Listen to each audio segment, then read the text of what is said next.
नमस्ते, मैं आचार्य अनीता। व्रत और उपवास, आज हम चर्चा करेंगे कि व्रत और उपवास में क्या भिन्नता है, क्या अंतर है। अक्सर कोई भी त्योहार है, उत्सव है, उसमें हम कहते हैं कि आज मेरा व्रत है, मेरा उपवास है, जिसे हम दोनों को समान समझते हैं। लेकिन इन दोनों में थोड़ी सी भिन्नता है, क्योंकि शास्त्रों में जैसा कि बताया गया है कि व्रतेन दीक्षाम आपनोति, दीक्षा आपनोति दक्षिणा, दक्षिणा श्रद्धा आपनोति, श्रद्धा सत्यम आप्यते। व्रत दीक्षित होता है। दीक्षित अर्थात हम किसी नियम से बंधते हैं, और वह नियम भी वो जो हमारे मन से बंधा होता है। और जब हम मन से किसी बात को करते हैं तो उसका हम पालन करते हैं, क्योंकि वह सत्य पर आधारित होती है। महर्षि पतंजलि ने योग दर्शन में अष्टांग योग का वर्णन जो किया है, उसमें सबसे पहला जो नियम है, पहला यम। यम के 5 भाग जो बताए हैं, उसमें सबसे पहला भाग है अहिंसा, दूसरा सत्य, अस्तेय, ब्रह्मचर्य, अपरिग्रह। ये 5 उसमें विभाग किए गए हैं। जब हम व्रत रखते हैं तो व्रत करते समय हमें किसी नियम को धारण करना चाहिए, या लेते भी हैं कि आज मेरा व्रत है। किस बात का व्रत है, क्यों व्रत रखा? व्रत या उपवास से अभिप्राय साधारणतः यही कि आज मैं पूरा दिन जल नहीं पीऊंगा, आज मैं फलाहार ही करूंगा, या आज मैं एक समय ही भोजन करूंगा, या रसाहार भी करूंगा कि जिसमें सिर्फ लिक्विड ही लूंगा। लेकिन क्या यही व्रत है? जब हम व्रत रखते हैं तो कोई संकल्प, कोई विचार तो मन में लाते हैं कि मैं क्यों कर रहा हूं, किसके लिए कर रहा हूं। तो व्रत वह होता है जिसमें हम मन से किसी नियम को धारण करते हैं कि आज मैं इसका पालन करूंगा। जैसे यम का सबसे पहला नियम है अहिंसा। हम व्रत रखें और उस दिन ये विचार रखें कि आज मैं हिंसा नहीं करूंगा। और हिंसा मात्र ये नहीं कि हम किसी दूसरे को आघात पहुंचा रहे हैं शारीरिक रूप से। हिंसा भी 3 प्रकार की बताई गई है, जैसे कृत हिंसा, कारित हिंसा और अनुमोदित हिंसा। कृत अर्थात डायरेक्ट, प्रत्यक्ष रूप से, जो हम स्वयं उसको हानि पहुंचाते हैं, दूसरे को प्रत्यक्ष रूप से हानि पहुंचाते हैं, उसके शारीरिक रूप से, मानसिक रूप से, कायिक, वाचिक, मानसिक, किसी भी प्रकार से हम हिंसा जो स्वयं करते हैं वह कृत हिंसा है, जो हमारे सेल्फ के द्वारा कराई गई है, स्वयं के द्वारा कराई गई है। कारित हिंसा, जो दूसरे को कष्ट देने के लिए हम किसी दूसरे के द्वारा, किसी दूसरे को माध्यम बना के हम हिंसा करवाते हैं, वह है हमारी कारित हिंसा।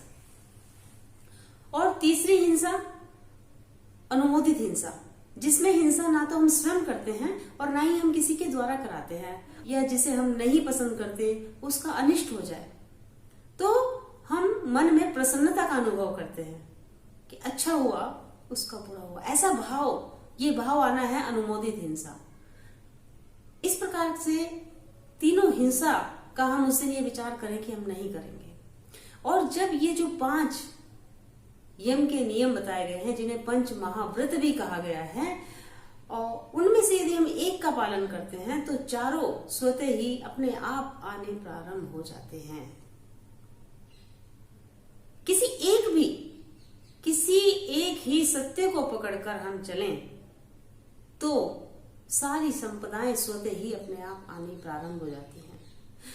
जैन धर्म में भी पंच महाव्रत का विधान है, जिसमें अहिंसा को सर्वोपरि माना गया है।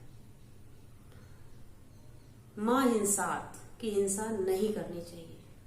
और महर्षि पतंजलि ने अहिंसा का सूत्र देते हुए बताया है कि अहिंसा प्रतिष्ठायाम तत्सन्निधो वैर त्याग है।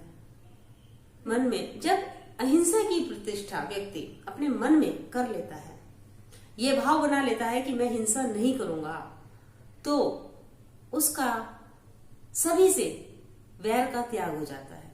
कोई उसका शत्रु नहीं रहता, सभी उसके मित्र रहते हैं, क्योंकि उसके मन में ऐसा कोई भाव ही नहीं है, हिंसा की भाव ही नहीं है, तो सभी उसके मित्र हो गए। सबको मित्रवत देखता है, सभी में स्नेह की भावना रखता है, प्रेम की भावना रखता है, दया की भावना रखता है, परोपकार की भावना रखता है, उपकार की भावना रखता है। तो वही जो भावना है, उसी को, संकल्प को लेके जब हम पूरा दिन निष्ठा से उसी का मनन करते हैं, उसी का ध्यान करते हैं, उसी को धारण करते हैं, वह व्रत है। और उपवास, उप और वास, दो शब्द, उप निकट और वास बैठना, निकट बैठना।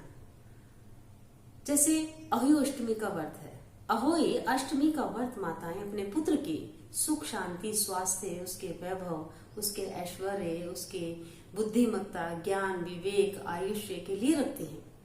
और जब वह व्रत रखती हैं तो पूरा दिन वह अपने पुत्र के लिए मनोकामना मन में धारण करती है, उसका इष्ट चाहती है, उसका शुभ चाहती है, उसका मंगल चाहती है। इस प्रकार से जब व्रत किया जाता है वह उपवास है, उसके निकट बैठना। अर्थात सोमवार का भी मान लीजिए हम व्रत रख रहे हैं या पूर्णिमा का रख रहे हैं, उसमें सत्यनारायण भगवान का ध्यान करते हैं, उनके स्वरूप का ध्यान करते हैं, उनके गुणों का ध्यान करते हैं, उनके उपकारों का ध्यान करते हैं कि हे ईश्वर, आपने हमें ये ज्ञानेंद्रिय दिए हैं जिससे हम देख सकते हैं, सुन सकते हैं, अनुभव कर सकते हैं। और उनके इस उपकार का हम बारंबार धन्यवाद करते हैं, आभार व्यक्त करते हैं।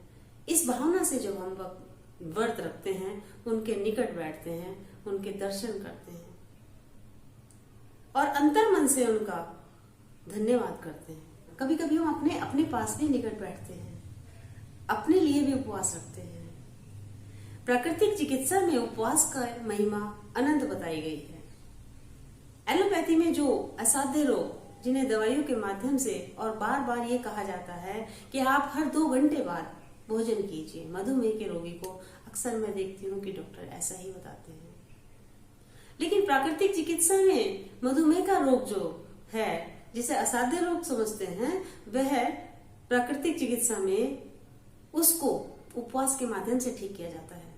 रोगी को 24 घंटे, 48 घंटे, यहाँ तक कि 60 घंटे तक उसे उपवास कराया जाता है, जिसमें जल के ऊपर ही उसको रखा जाता है। उसे उसकी शारीरिक जो मशीनरी है, क्योंकि जो यत ब्रह्मांडे तत्पिंडे, यत पिंडे तत् ब्रह्मांडे, जो बाहर है वो अंदर है और जो अंदर है वही बाहर है। अंदर की मशीनरी को सुचारू रखने के लिए, उसे दुरुस्त करने के लिए हम भोजन का त्याग करते हैं और जल पर रहते हैं। 70% जल हमारे शरीर में है, संसार में भी है। जो बाहर है वही अंदर है। उसे ठीक करने के लिए हम जल पर रहते हैं। हमारे अंदर की जो पाचन क्रियाओं में लगी रहने वाले तंत्र हैं, वह उन्हें आराम मिलता है।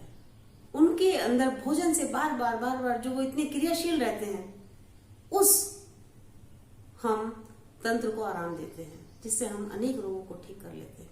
तो उपवास की महिमा अनंत है। हम अपने शरीर को ठीक कर सकते हैं, अपने साथ जुड़े हैं।